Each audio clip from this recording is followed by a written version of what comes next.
¿Existirá algo más triste que realizar el funeral de un ser amado sin su cuerpo? Te levantas y es un día normal. De repente, te llaman y recibes la noticia de su muerte. Te dicen que fue despedazada por animales salvajes en un bosque y te explican que, por circunstancias que no quedaron claras, sus restos no pudieron ser recuperados.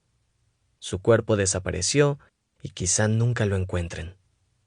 Luego te piden que organices un velorio y un entierro con un ataúd cerrado que simbolice su partida, mientras tienes que contestar cientos de preguntas inoportunas de familiares y amigos metiches que desearán conocer hasta el último detalle de su fallecimiento. Después, sin haber tenido tiempo para asimilar lo ocurrido, te encontrarás en el cementerio del Parque Funeral Colonias a punto de enterrar una caja vacía que representa lo que fue la vida de tu hija. Al menos, el cielo también llora su ausencia, pensó el papá de Paola mientras abrazaba a su esposa y llegaba a la conclusión de que odiaba estos días tan característicos de Guadalajara en los que puede caer una lluvia fina y abundante mientras el sol brilla en todo lo alto sin ninguna nube a su alrededor. El sacerdote miró al cielo y sintió las gotas de agua sobre su rostro. Suspiró y decidió ignorarlas para seguir con el sermón.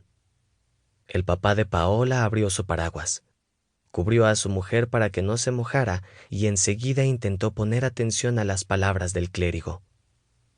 Sin embargo, se distrajo al ver una silueta entre las tumbas. No estaba seguro, pero sin duda se parecía mucho a él. El señor movió el brazo para llamar la atención de su esposa y señaló con la cabeza en dirección al muchacho. La señora empezó a llorar con mayor intensidad en cuanto lo reconoció. «Hijo de la chingada», pensó el papá de Paola, y soltó la mano de su mujer para caminar deprisa entre las tumbas. A su espalda escuchó los murmullos de asombro y los asistentes observaron con detalle cómo el señor avanzaba por el jardín hacia el joven que esperaba bajo la lluvia sin ningún resguardo. Diego lo vio venir rabioso y no le importó. El papá de Paola perdió la cordura. La mera presencia del muchacho durante el sepelio de su hija lo sacó de sus casillas y no pensó con claridad. Quería lastimarlo, no solo herirlo, y que pagara por su descaro e insolencia. El señor se abalanzó como un toro salvaje para destrozarlo. Tan pronto lo tuvo a su alcance, tiró un puñetazo que alcanzó a Diego en la cara y los dos cayeron al suelo. El papá de Paola se arrastró para ponerse encima de su víctima y lo golpeó con todas sus fuerzas. Diego dejó que el señor se desahogara hasta el hartazgo. «¿Por qué estás aquí?», preguntó el papá de Paola y soltó otro golpe. El pómulo izquierdo de Diego se rompió y empezó a sangrar. «Te dije, te advertí que no quería verte por aquí», y lanzó otro puñetazo. El hilo de sangre descendió de la boca del muchacho.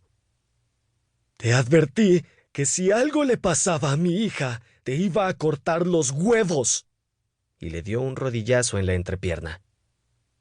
Diego se llevó las manos a la ingle y se quejó, pero no se defendió ni opuso resistencia, porque creía que la tunda que recibía era una condena adecuada por no haber podido salvar la vida de Paola en el real y merecía ser castigado por ello. La paliza era apenas el comienzo de su penitencia.